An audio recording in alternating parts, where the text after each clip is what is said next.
Not at King Charles III. Right now, he's meeting with Britain's new Prime Minister, Liz Truss, at Buckingham Palace. The man the world has known since 1969 as the Prince of Wales now has ascended to the throne. This after a lifetime of preparing for the role.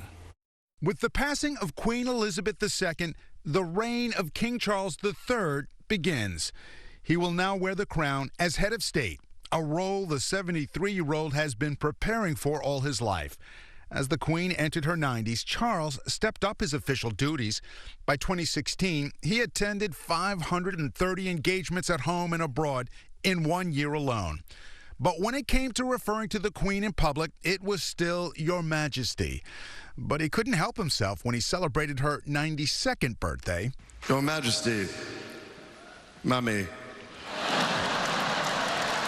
The new king is also the longest-serving heir. He's been working towards this moment since the age of 3 when his mother became queen. He'll be the best prepared monarch we've ever had, having served so long as sort of tutelage under his mother. In 1969, he became the Prince of Wales. But behind his back, many called him the Playboy Prince at the time. A little over a decade later, he would marry Diana Spencer in July of 1981. 750 million people all around the world tuned in to watch what they thought was a fairy tale romance. But rumors of infidelity soon ruined that image. Charles was still romantically linked with an old flame, Camilla. In 1996, Charles and Diana announced their divorce. Then, after a year of harsh headlines, Diana, Princess of Wales, was killed in a car crash. The funeral procession is on the south side of the park. For a time after Diana's death, Camilla seemed to be one of the most hated people in Britain. But it did not deter Charles, who married Camilla in April of 2005.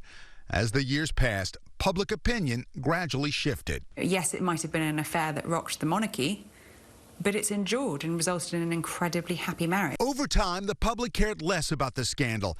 And after years of loyal service to the crown and country, Queen Elizabeth issued her full support for Camilla during her Platinum Jubilee celebrations in February.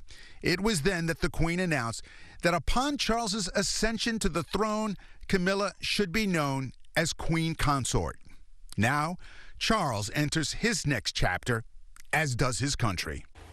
And with Charles becoming king, his son Prince William is now the heir apparent. In turn, William is expected to be named the Prince of Wales, and his wife Catherine is set to take up the title the Princess of Wales, a title so long associated with William's mother Diana. The line of succession then extends to William's 3 children, George, Charlotte, and Louis. And despite stepping away from royal duties, their uncle, Prince Harry, is now 5th in line.